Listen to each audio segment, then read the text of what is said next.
नमस्कार दोस्तों, जय हिंद, वंदे मातरम। सभी भाभी अध्यापक अध्यापिकाओं का वेलकम, अभिनंदन है दोस्तों शिक्षक भर्ती के चैनल पे जायसवाल कोचिंग सेंटर पर। दोस्तों मैं आपके साथ जायसवाल सर।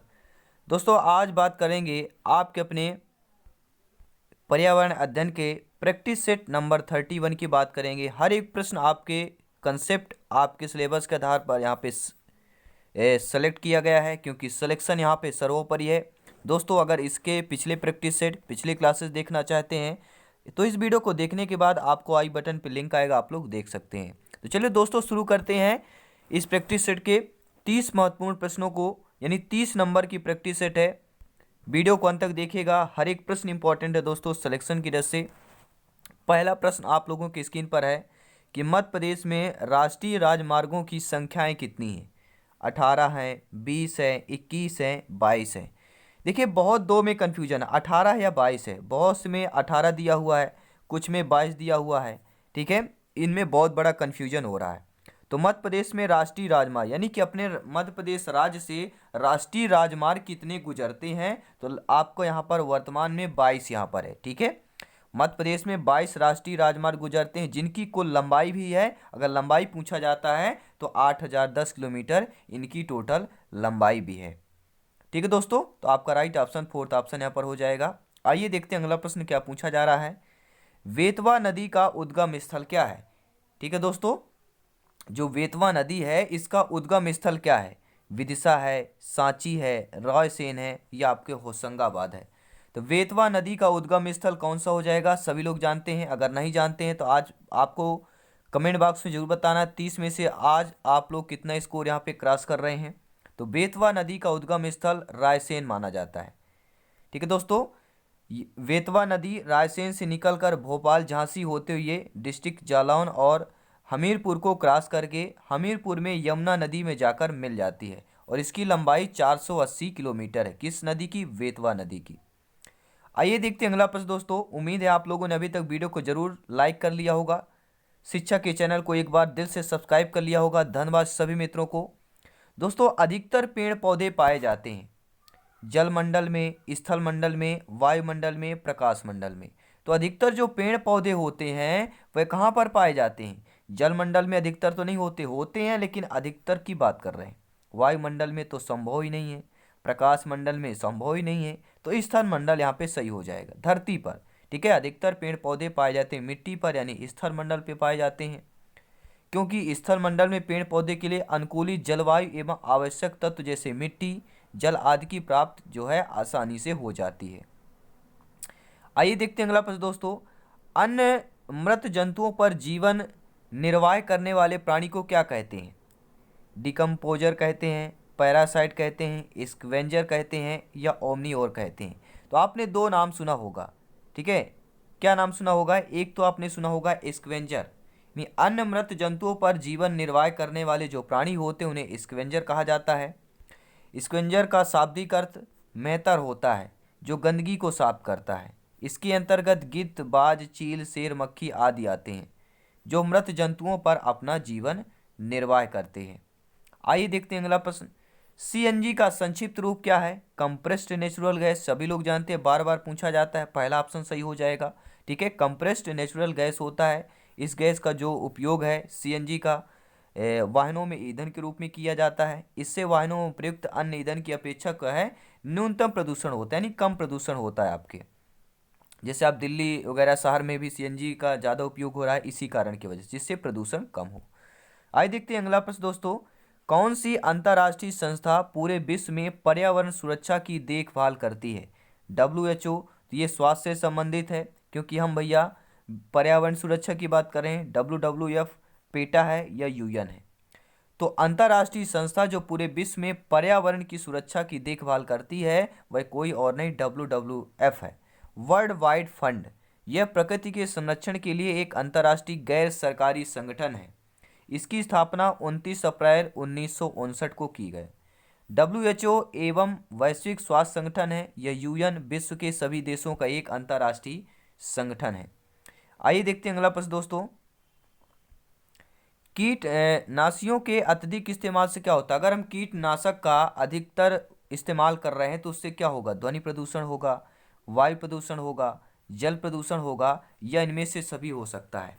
तो दोस्तों आप सभी लोग भावी अध्यापक अध्यापिकाएं हैं, शिक्षक बंधु हैं, आप लोग अगर किसान भाई हैं तो आप लोग जानते हो अगर किसान जो है अत्यधिक कीटनाशक का इस्तेमाल करेंगे तो क्या होगा, जल प्रदूषण होगा, वायु प्रदूषण होगा या ध्वनि प्रदूषण। तो ध्वनि प्रदूषण से संबंधित नहीं है, बचता है वायु या जल। तो सभी लोग जानते हैं कीटनाशक का उपयोग करेंगे, मिट्टी मिलेगी, मिट्टी में जल होता है तो क्या हो जाएगा, यहाँ पे वायु प्रदूषण होगा या जल होगा।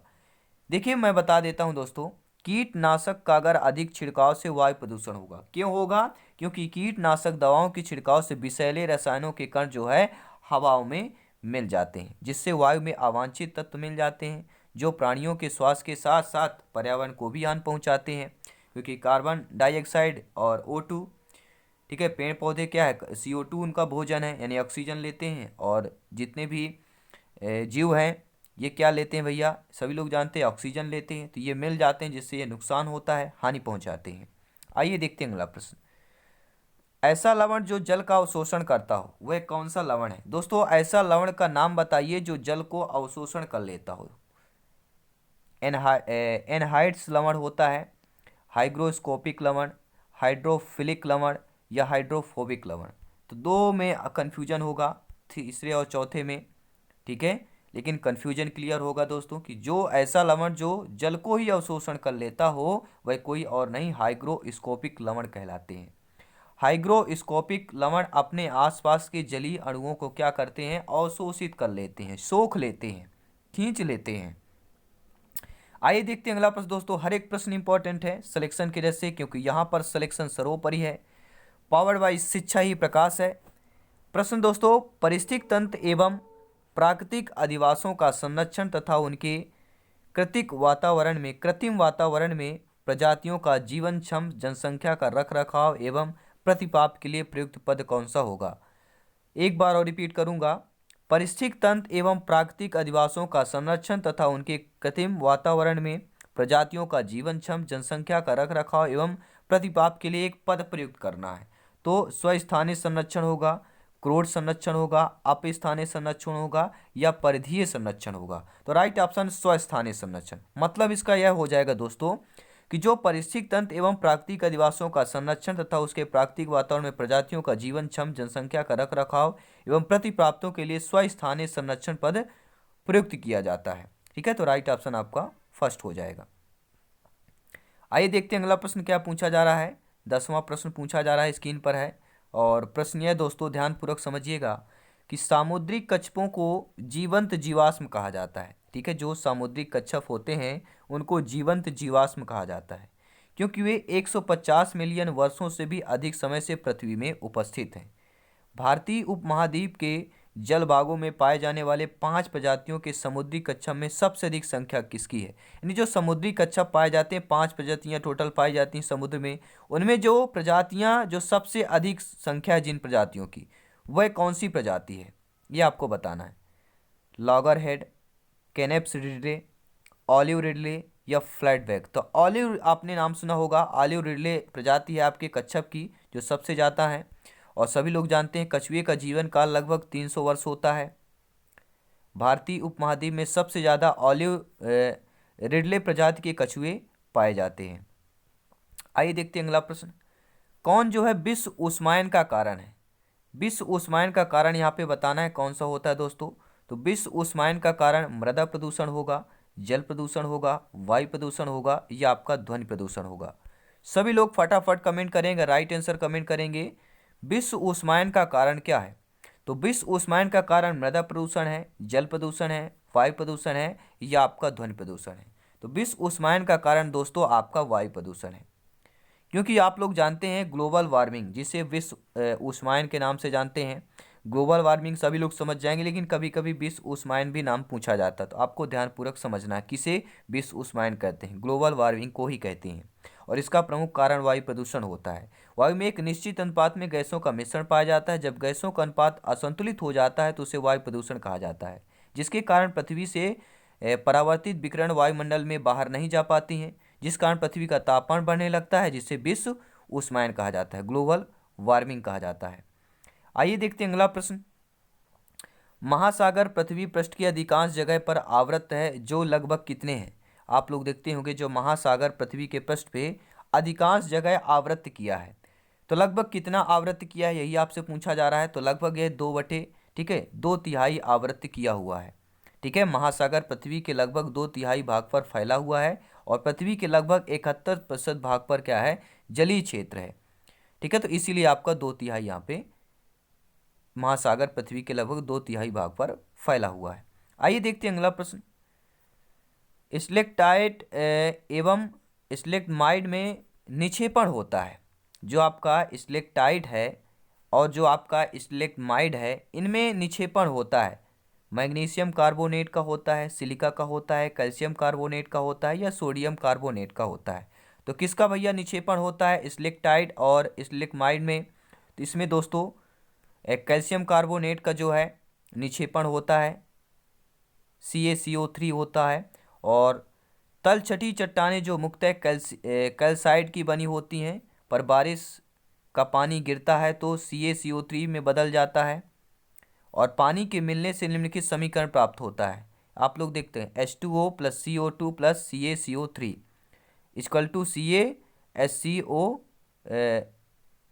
SCO2 = 2। पुनः वायु में संपर्क आने पर पुनः क्या होता है, CaCO3 में बदल जाता है कैल्शियम कार्बोनेट। ठीक है, यहाँ पे H2O है, ठीक है, CO2 हो गया प्लस CaCO3 हो जाएगा यहाँ पर। ठीक है, तो CaCO कैल्शियम कार्बोनेट में बदल जाता है। आइए देखते हैं अगला प्रश्न। निम्न में से कौन वायु प्रदूषण का एक उदाहरण होगा? तो वायु प्रदूषण का एक उदाहरण क्या होगा? वाहनों से निकलने वाली गैस, ये भी वायु प्रदूषण का उदाहरण है। धुआं और कुहासा, ये भी उदाहरण है। जलती हुई लकड़ी या चारकोल से निकली गैस, ये भी उदाहरण है। तो आपका उपरोक्त सभी ये सभी ऑप्शन जो है वायु प्रदूषण के उदाहरण हो जाएंगे। ठीक है दोस्तों, आइए देखते हैं अगला प्रश्न। अगला प्रश्न क्या पूछा जा रहा है, हर एक प्रश्न ध्यानपूर्वक देखिएगा, समझिएगा। भारत तथा दूसरे देशों में प्रदूषण को रोकने के लिए बनाए गए नियम का प्रयोग रोकता है। क्या रोकता है? जो भारत तथा दूसरे देश है उनमें प्रदूषण को रोकने के लिए जो नियम बनाए गए हैं वो किस प्रयोग पर रोकता है? प्लास्टिक के थैले पर, कागज के थैले पर, नायलॉन के थैले या चमड़े के थैले? तो सभी लोग जानते हैं प्लास्टिक के थैले पर बहुत बार यह रोक लगाई गई है। आप लोग देखते होंगे पॉलीथीन पर जो मार्केट में बहुत ज़्यादा है, क्योंकि ये सड़ता गलता जो है बहुत टाइम लेता है। ठीक है, इसलिए इस पर का प्रयोग करने से रोक लगाई गई है वायु प्रदूषण को रोकने के लिए। तो पहला ऑप्शन सही हो जाएगा, क्या होगा, प्लास्टिक के थैले का। ठीक है, आइए देखते हैं दोस्तों अगला प्रश्न क्या पूछा जा रहा है। विश्व उष्मायन के लिए निम्न में से कौन एक कारक है? ठीक है, विश्व उष्मायन के लिए निम्न में से कौन सा एक कारक होगा? पेड़ पौधे से निकली गैसें होंगी, वाहनों से निकली गैसें होंगी, भट्टियों से निकली गर्म हवा होगी या रसोई गैस होगी? ठीक है, तो ग्लोबल वार्मिंग का एक कारक क्या हो जाएगा? तो सभी लोग जानते हैं ग्लोबल वार्मिंग का एक ही कारक है वाहनों से निकल जो गैस निकलती है, वाहनों से निकली धुआं या गैस विश्व उष्मायन यानी कि ग्लोबल वार्मिंग का कारण है। और ग्रीन हाउस गैस, इन गैसों की मात्रा वायुमंडल में अत्यधिक बढ़ जाने के कारण पृथ्वी में परावर्तित विकिरण वायुमंडल यानी कि एटमॉस्फेयर में नहीं जा पाती है।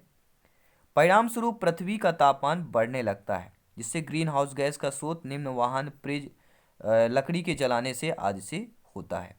आइए देखते हैं दोस्तों अगला प्रश्न, बेहतरीन लाजवाब प्रश्न है, सिलेक्शन वाला प्रश्न है। उम्मीद है आप लोग अभी तक वीडियो को दिल से लाइक कर लिया होगा। सभी मित्रों को जय हिंद, वंदे मातरम में दोस्तों प्रश्न आ चुका है कि धातुमय प्रस्तर किसे कहा जाता है? बॉक्साइट को, बिटोमिन को, मेटालाइट को या ऐश को? तो धातुमय प्रस्तर किसे कहा जाता है दोस्तों? तो ये मेटालाइट को कहा जाता है। ठीक है, मेटालाइट को धातुमय प्रस्तर कहा जाता है। मेटालाइट एक उपधातु है जिसमें धातु एवं अधातुओं का मिश्रण रहता है। उपधातु किसे कहते हैं? जिसमें धातु और उपधातु दोनों का, धातु और अधातु दोनों का मिश्रण रहता है, उसे उपधातु कहते हैं। और धातु एवं अधातुओं के गुण मिलते हैं उसे उपधातु कहते हैं, जिनकी प्राप्ति खनन से होती है। इनका शोध करने पर धातुओं की प्राप्ति की जाती है। अगला प्रश्न है, पेड़ पौधे प्रदूषण को घटाते हैं क्योंकि वे अवशोषण करते हैं। देखिए दोस्तों, पेड़ पौधे प्रदूषण को घटाते हैं यानी कि पेड़ पौधे किसका अवशोषण करते हैं? CO2 का करते हैं, सल्फर डाइऑक्साइड का करते हैं, कार्बन मोनोऑक्साइड का या नाइट्रोजन को? सभी लोग जानते हैं CO2 का अवशोषण यानी कि CO2 का अवशोषण करते हैं। CO2 उनका प्राणवायु है पेड़ पौधे के लिए। जैसे मनुष्य के लिए O2 प्राणवायु है, तो वैसे पेड़ पौधे के लिए CO2 प्राणवायु हो जाएगा। ठीक है, तो आई होप आप लोग अच्छे तरीके से समझ पा रहे होंगे और मैं अच्छे तरीके से समझा पा रहा हूँगा। सभी मित्रों को जय हिंद दोस्तों, सपोर्ट करने के लिए बहुत बहुत धन्यवाद। भूकंप मापा जाता है, सभी लोग जानते हैं भूकंप मापा जाता है, रिक्टर पैमाने से मापा जाता है, लेकिन और भी ऑप्शन दिए गए हैं, डेसिबल, ठीक है, न्यूटन दिया गया है। देखिए दोस्तों, पृथ्वी के अंदर उत्पन्न जो हलचल या कंपन होता है उसको भूकंप या अर्थक्वेक कहते हैं। भूकंप के अपार जनधन की हानि होती है भूकंप से, और भूकंप को मापने के लिए सिस्मोग्राफ या का यंत्र का प्रयोग किया जाता है, और इस यंत्र में लगा रिक्टर पैमाना भूकंप की तीव्रता बताता है।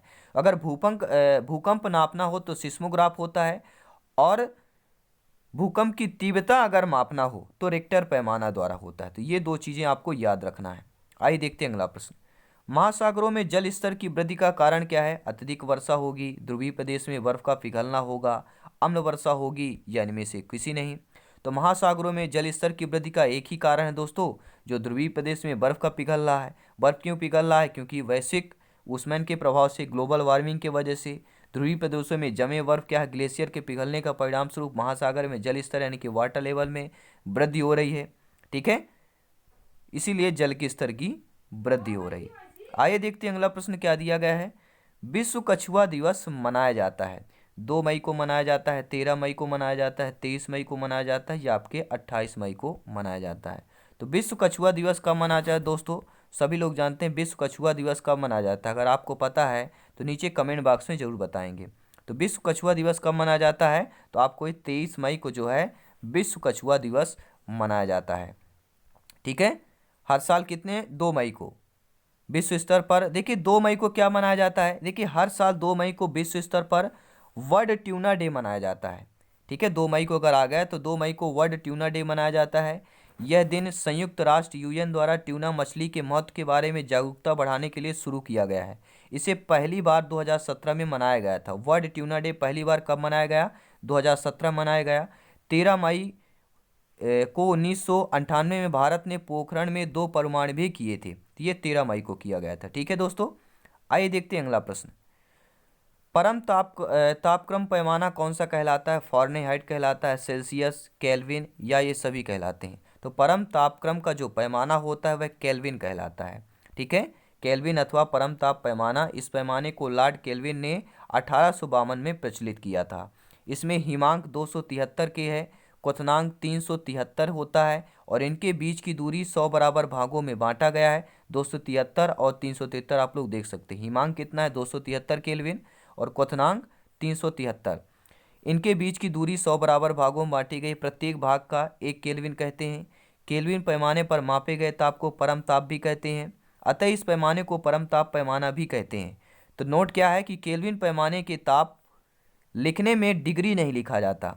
उदाहरण के लिए ऐसे लिख लेंगे 4500 केल्विन, 450 केल्विन। ठीक है, यहाँ पे के लिखते हैं, और डिग्री सेल्सियस में क्या लिखते हैं? 40 डिग्री सेल्सियस, तो ऐसे लिख देते हैं। तो ऐसे यहाँ पे निकले केल्विन में क्या है? के लगाया जाता है। जैसे फॉर एग्जांपल यहाँ पर आप लोग देख सकते हैं दोस्तों। आई होप आप लोग वीडियो को अभी तक दिल से लाइक कर लिया होगा। सभी दोस्तों को धन्यवाद दोस्तों। प्रकाश संश्लेषण संपादित होता है सभी जंतु एवं पौधों द्वारा होता है, सभी पौधों द्वारा होता है, सभी हरे पौधे द्वारा होता है, या वायरस द्वारा होता है? तो प्रकाश संश्लेषण संपादित होता है किसके द्वारा संपादित होता है? सभी जंतुओं एवं पौधों द्वारा नहीं होता है, सभी पौधे द्वारा होता है। जंतुओं द्वारा प्रकाश संश्लेषण नहीं होता है, सभी पौधों द्वारा होता है। दोस्तों, प्रकाश संश्लेषण की प्रक्रिया द्वारा पौधे अपने भोजन का निर्माण करते हैं। इसके में पौधे कार्बन डाइऑक्साइड यानी कि CO2 गैस को ग्रहण करते हैं और ऑक्सीजन गैस का उत्सर्जन कहते हैं। और प्रकाश संश्लेषण क्रिया सभी हरे पौधे यानी कि ग्रीन प्लांट्स में होती है। तो आपको हरे पौधे, सभी हरे पौधे, यानी कि तीसरा ऑप्शन यहाँ पर सही हो जाएगा। इसलिए बता रहा हूँ, यहाँ पे मिसप्रिंट हो जाता है तो आप लोग ध्यान नहीं देना है। ध्यान देना, क्वेश्चन क्या पूछा जा रहा है? प्रकाश संश्लेषण तो सभी हरे पौधे में संपादित होता है। तीसरा ऑप्शन यहाँ पर सही हो जाएगा। आइए देखते हैं अगला प्रश्न। किस राज्य ने गंदगी भारत छोड़ो अभियान शुरू किया है? उत्तर प्रदेश ने, बिहार ने, मध्य प्रदेश ने, झारखंड ने। तो गंदगी भारत छोड़ो अभियान शुरू करने वाला वनली वन इकलौता है आपका जो प्रदेश है वो भारत का दिल कहे जाने वाला प्रदेश है, यानी कि मध्य प्रदेश है दोस्तों। ठीक है, आइए देखते हैं अगला प्रश्न। कौन जो है पर्यावरण के लिए हानिकारक है? कपड़ा, कागज, धातु, प्लास्टिक। तो सभी लोग जानते हैं, कई बार टीटी एग्जाम में पूछा गया प्रश्न है। प्लास्टिक जो है पर्यावरण के लिए हानिकारक होता है, क्योंकि प्लास्टिक बहुत लंबे समय तक पृथ्वी में पड़ा रहता है और इनका जो है प्लास्टिक का अपघटन आसानी से नहीं होता है, अतः प्लास्टिक पर्यावरण के लिए अनुकूल नहीं होता है। आइए देखते हैं दोस्तों अगला प्रश्न। किस राज्य सरकार ने 1 जुलाई से किल कोरोना अभियान शुरू किया? ऐसा राज्य सरकार का नाम बताइए, ऐसा राज्य का नाम बताइए जिसने 1 जुलाई से किल कोरोना अभियान शुरू किया। पंजाब राज्य, उत्तर प्रदेश राज्य सरकार ने, मध्य प्रदेश राज्य सरकार ने या दिल्ली राज्य सरकार ने? तो दोस्तों 1 जुलाई को किल कोरोना अभियान शुरू करने वाला जो राज्य सरकार है वह कोई और नहीं आपकी मध्य प्रदेश राज्य सरकार है। तीसरा ऑप्शन सही हो जाएगा। आइए देखते हैं अगला प्रश्न। 2-3 प्रश्न और हैं, आइए देख लेते हैं। वायु प्रदूषण को कम किया जा सकता है मछलियों द्वारा, वृक्षों द्वारा, जंतुओं द्वारा, सूर्य के प्रकाश द्वारा। तो वायु प्रदूषण को कम कैसे किया जा सकता है दोस्तों? सभी लोग जानते हैं वायु प्रदूषण को कम कैसे किया जा सकता है मेरे प्यारे मित्रों, तो वृक्षों द्वारा किया जा सकता है। ठीक है, वायु प्रदूषण को रोकना है, एयर पोल्यूशन रोकने का सबसे बेहतर उपाय वृक्षारोपण करना है। इसलिए अपने घर में आसपास में एक वृक्ष अपने जीवन काल में जरूर लगाएं। इससे वायुमंडल में क्या होता है, उपस्थित हानिकारक गैसें जैसे कार्बन डाइऑक्साइड CO2 का अवशोषण पौधे कर लेते हैं और वायुमंडल में ऑक्सीजन जो O2 होती मुक्त हो जाती है, जो हमारे लिए प्राणवायु कहलाती है। आइए देखते हैं अगला प्रश्न। विश्व पर्यावरण दिवस का प्रथम वैश्विक सम्मेलन आयोजित किया गया था, कहाँ पर आयोजित किया गया था? अमेरिका में, आइसलैंड में, स्कॉटलैंड में या रियो डी जेनेरो में? तो विश्व पर्यावरण दिवस जो है प्रथम वैश्विक सम्मेलन आपके स्कॉटलैंड में आयोजित किया गया था। तीसरा ऑप्शन सही हो जाएगा। और यह कब किया गया था? संयुक्त राष्ट्र संघ 5 जून को वैश्विक स्तर पर पर्यावरण दिवस मनाया जाता है। इस तिथि को वर्ष 1972 में पर्यावरणीय मुद्दे पर प्रथम वैश्विक सम्मेलन स्कॉटलैंड में आयोजित किया गया था। अगला प्रश्न है, सूर्य के हानिकारक किरणों से पृथ्वी को कौन सा स्तर सुरक्षित रखता है? तो सूर्य के हानिकारक जो किरणें होती हैं, परावैंगनी किरणें होती हैं, उनसे जो पृथ्वी का स्तर है कौन सुरक्षित रखता है? सभी लोग जानते हैं ओजोन जो स्तर है वह सुरक्षित रखता है। और ओजोन स्तर पृथ्वी के समताप मंडल में उपस्थित है। यह ऑक्सीजन से निर्मित ओजोन जो है गैस का एक परत पाई जाती है। सूर्य के विकृत तीव्र ऊर्जा के परावैंगनी विकिरणों यानी कि आपकी जो अल्ट्रावायलेट रेडिएशन होता है का अधिकांश भाग वायुमंडल की ऊपरी परतों में अवशोषित हो जाता है और इस क्रिया में जो है O2 के अणु परावैंगनी विकिरणों से ऊर्जा लेकर क्या होते ओजोन यानी कि O3 में परिवर्तित हो जाते हैं। और आपका जो ओजोन मंडल है, ठीक है, ओजोन स्फीयर है, ये ओजोन परत यानी कि ओजोन लेयर में सूर्य से आने वाली जो किरणें होती हैं उनको पृथ्वी पर आने से क्या है रोकती हैं। और ये अभिक्रिया है, आप लोग देख सकते हैं स्क्रीन पर। आइए देखते हैं अगला प्रश्न। अगला प्रश्न स्क्रीन पर है। उम्मीद है आप लोगों ने अभी तक वीडियो को दिल से लाइक किया होगा, क्योंकि शिक्षा को सपोर्ट करते हैं, शिक्षा में ज्ञान देती है, संस्कार देती है और शिक्षा में उस रास्ते पर ले जाती है जहां आप सोच भी नहीं सकते। तो एक बात दिल से जरूर लाइक कीजिएगा। आइए देखते हैं अगला प्रश्न दोस्तों।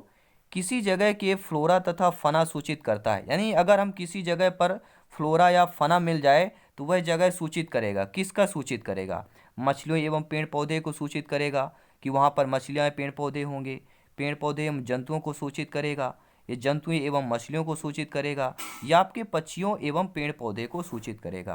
तो किसी जगह पर जब आपको फ्लोरा और फना मिल जाता है तो क्या सूचित करता है? यह प्रश्न मैं एक बार पूछ चुका हूँ। अगर आपने वह प्रैक्टिस सेट देखा होगा तो जरूर नीचे कमेंट बॉक्स में इसका आंसर जरूर बताएं और आज की क्लास में जरूर बताएं दोस्तों 30 में से आप लोग कितना यहाँ पे स्कोर कर रहे हैं।